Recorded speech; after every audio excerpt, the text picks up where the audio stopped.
Hi everyone, my name is Nortje or Nora and welcome to my book courtship tag video. I was tagged by Sophie, also known as that girl with books, and I'm going to link her video in the description so that you can check that one out. Basically it's kind of a courtship with books, with all these phases in your relationship with a book, and you have to pick different books for every phase, so let's get right to it. Phase 1 is Initial Attraction, a book that you bought because of the cover. Now, if you have watched my videos for a while, you know that I'm a sucker for covers. I always pick up books because I like the spine or the cover, and it is really important for me when I buy a book. Like, it really influences my judgment. If I like what's written on the back of a book, or if someone recommends a book to me, there is no way I'm not gonna buy it because I didn't like the cover or anything like that. But if the cover is pretty, I'm more likely to pick it up. That's just how it is. So instead of showing you all the books that I bought, mostly because of the cover, I decided to show you some books that I bought again because the covers are just so pretty. So these are some examples: The Lord of the Rings books and The Hobbit from J.R.R. Tolkien. I love those books, they're amazing. I'm a huge fan of the Lord of the Rings movies. They're my favorite movies of all time actually, and I also really like the Hobbit movies. So I've got this version of the Hobbit. It's leather bound, it's really nice and kind of bendy. It has gold here at the edges, and I love it so much. It kind of looks a little bit like a Bible actually, but yeah, I just thought it was so pretty, and it has illustrations in it, and I just couldn't say no to this book even though I already had a copy. And to make matters even worse, later I found this copy of The Hobbit, so I already had 2 copies of The Hobbit. Yeah, 2, because I didn't have it in Dutch. I have even more copies of The Lord of the Rings because I also have them in Dutch. But yeah, I really like this cover, but mostly I bought this book because I like the Lord of the Rings version of this book, because first of all, it's just beautiful. It's really pretty. And when you place them all spine to spine, you have the Tree of Gondor and then just the Hobbit that doesn't have anything on it that completes the picture. But I still have to find part 1 and 2. They're not really available in the Netherlands, at least not anymore. So I'm gonna have to find them online or on holiday, but I'll find them someday. Phase 2, Initial Impressions, a book that you got because of the summary. The book that I chose, like most books that I buy, sometimes I kind of buy them because someone recommended them or I really like the cover and I just go for it. But other times, most of the time actually, I buy a book because I like the title, I like the summary on the back, I like the cover, I like what people are saying about the book. Like, a lot of things come into play with buying books, but this is actually one book that I bought mostly because of the summary. It's called The Assassin's Curse. I do really love the cover though. I'm just gonna read the summary to you. Anana of the Tanaru abandons ship when her parents try to marry her off to another pirate clan. So that already got me interested because it's about pirate clans and that's cool. And a girl who's not just gonna, you know, let herself be shipped off to be married to some guy she doesn't even know. So I like that already. Okay, but that only prompts the scorned clan to send an assassin after her. So there's pirates and assassins and kick-ass heroine, I'm guessing from the back. I have read the book though. When Anana faces him down one night, armed with magic she doesn't really know how to use, she accidentally activates a curse binding them together. To break the spell, Anana and the assassin must complete 3 impossible tasks, all while grappling with evil wizards, floating islands, haughty manacores, runaway nobility, strange magic, and the growing romantic tension between them. I mean, how could you not love that summary? It had basically everything in it for everyone. There's magic, there's evil wizards, floating islands, there's assassins, there's pirates, there's romance. So yeah, I really recommend this book, by the way. It's by Cassandra Rose Clark, and it's really good, and the sequel is also really good. Phase 3, Sweet Talk, a book with great writing. This was a difficult one for me because I have a lot of books that I love with great writing, but I picked 2 of them to show you what kinds of great writing I like. Actually, it doesn't cover everything, but I'll just show you. The first one is the Harry Potter series. Now, some people might not consider this great writing, or some people might think of literature that you have to have really nice rolling sentences and fancy words and all this amazing imagery, which kind of also you can also kind of find in Harry Potter, but I mean, a book that's just so amazingly good that you can't stop reading it, that you get sucked into the world completely and just love it to bits. That is good writing to me. I mean, I just love the way J.K. Rowling writes. I've got nothing negative to say about the writing style. I know some people do, like one of the professors in my class actually set us in a class about writing, although that was kind of academic writing, but still, you don't want to write like J.K. Rowling. I was like, so you don't want to write like the person that has one of the most popular series of all time, and what? Okay, I didn't get that, but anyway, I love this writing style, and the Harry Potter series are my favorite books of all time. The other book, though, is The Fault in Our Stars by John Green, also because it's just it reads really good. It's really good writing, but also if you read parts of it out loud, and some parts are just so beautifully written, almost to the point that it's not really plausible that the characters would actually talk that way. It's just so beautifully written. This is more of the literature beautiful written, like fancy words and really clever constructions, and I don't know, it's really good. Phase 4, First Dates, a book in the series, the first book that made you want to purchase the rest of the series. This is basically the first book of all the series that I have, so I just picked one kind of at random. The one that I picked was Shadow and Bone, and this is by Leigh Bardugo. My very first video on this channel is actually a review of this book, so if you want to know more about it in detail, I really recommend that video. Basically, when I finished this book, I was just going crazy about the fact that I didn't have part 2 and 3 yet. I really want to read the rest, like really desperately. I always want to read the next part in series, if they're good series.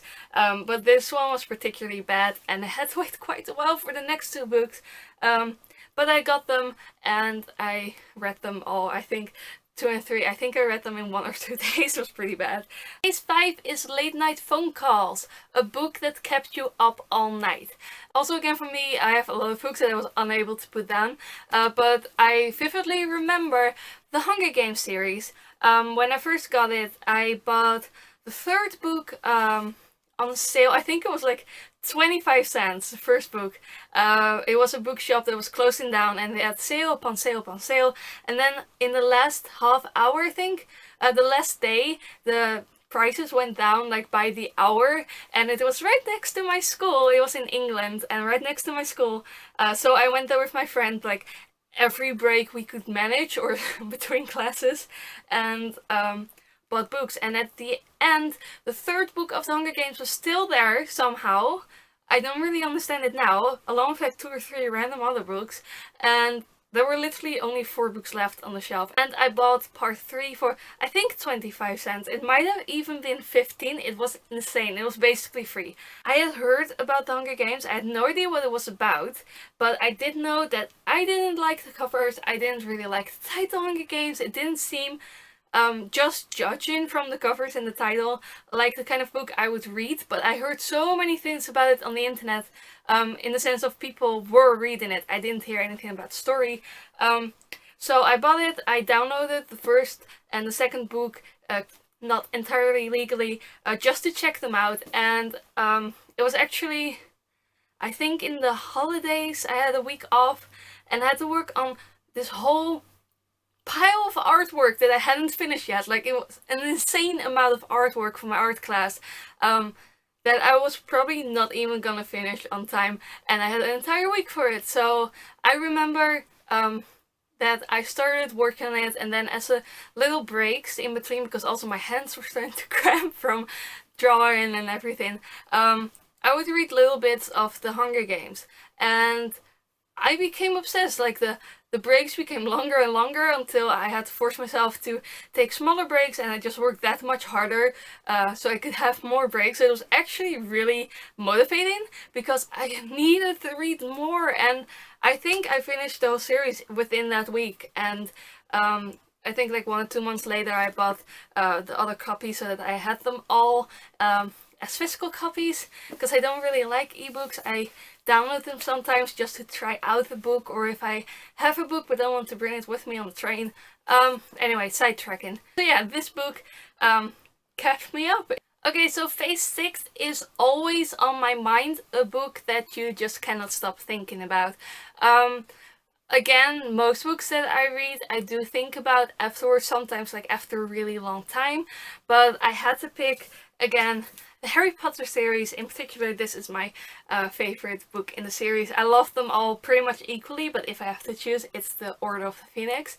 I was so amazingly obsessed with this series, like my entire childhood, and I still am, by the way, but back then it was especially bad. Like, I would dream about Harry Potter. I think I even made up a whole new character that was me, that I played in like daydreams and stuff that I had just thinking about the world. I made Harry Potter fan fiction. I honestly couldn't stop thinking about Harry Potter. I'm just in love with the world.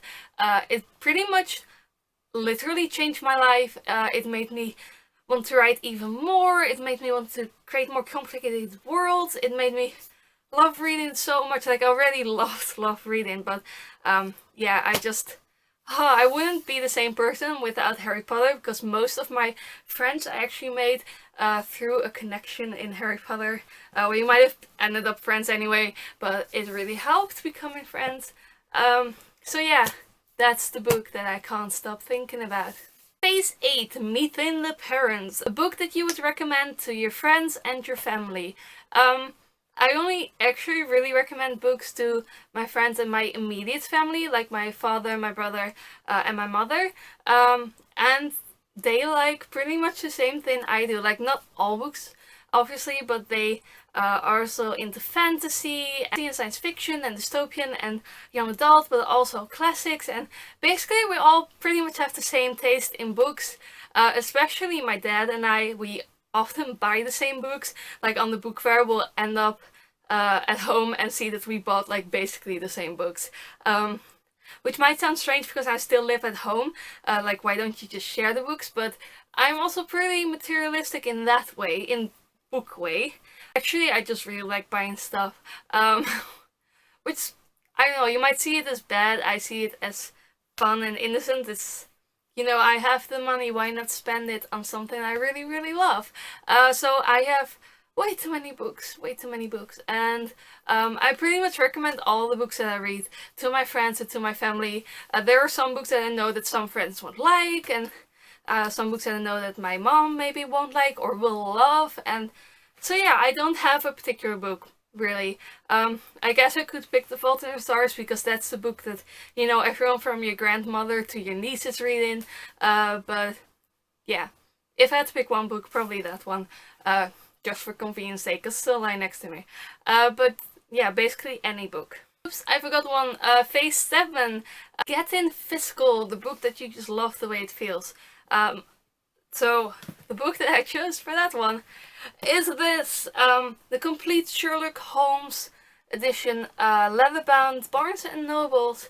It also has gold here, and it's a bit heavy now, so slightly regretting this decision. No, I'm kidding. But just taking it off the shelf. This is a proper book. This is a book that you see in old movies and that you expect a library to be filled with. You know, the most perfect library would have all the books that we love, but all in these kind of covers. I mean, how awesome would that be to have all these leather-bound volumes and you just have the Mortal Instruments and Harry Potter in there and everything. That's basically my dream. So hope one day probably will never be a reality. But anyway, love it. Love the way it feels. I really love it. Phase 9, thinking about the future, a book that you'll know you'll reread many times. Again, I have so many books. I love rereading books because once just isn't enough if I really like the book. Some examples of books that I have read many times and probably will read many times is of course the Harry Potter series. The Hunger Games series, I have read it a few times now, also because I'm writing my thesis on the Hunger Games, which is really exciting. Let me think. I'm gonna reread the Eragon series again. Basically every series that I have that's still that I'm still waiting for a part, I usually love rereading the whole series so that you're really into it again. The Mortal Instruments series, I'm just gonna look around. Series by Cornelia Funke, like Inkheart and stuff like that. Also, House Moving Castle, I've read that book like 6 times already, I think. I just love it. Whenever I'm really down or just want, you know, a nice fun book, I usually pick that one because I absolutely love it. I also love the movie. A Little Princess is a book that I've read again and again because, again, it just makes me feel really happy and I really like it. Much Ado About Nothing by William Shakespeare is a book that I've read like 3 or 4 times already, I think. That's my favorite Shakespeare play. I don't know. Basically all the books. I read all the books again and again. So it's kind of a miracle that I have read as many books that are on my bookshelves as I have. Because I keep buying books and I also keep rereading books. So you would say that I would have to have like 6 million books I haven't read yet, and I do have a lot of them, but not that many. And then phase 10 is share the love. Who would you like to tag? Okay, I'm gonna tag Julianne from the Hogwarts Library, which is an awesome username by the way. And I'm going to tag Daphne from Daphne M. To do this tag if you want to, and also anyone who's watching who has a booktube channel or a normal YouTube channel or who really wants to make videos, this is your chance. I tag you to make this video if you want to, and I hope you enjoy. It was a lot of fun to make, a lot of fun to really think about these questions and just go around my room picking up books from my shelves. I hope you like this video. If you want to see more videos from me, like my bookshelf tour, I already made a bookshelf tour part 1. I'm gonna make part 2 right now probably, and it's probably gonna be part 3 and 4 and 5 and 6 and 7, who knows. I have a lot of books. But anyway, if you're interested in that, stay tuned because it's coming up soon. So yeah, if you like this video, please give it a thumbs up. If you want to see more videos from me, then please subscribe. And thank you so much for watching. Tot ziens. Doei!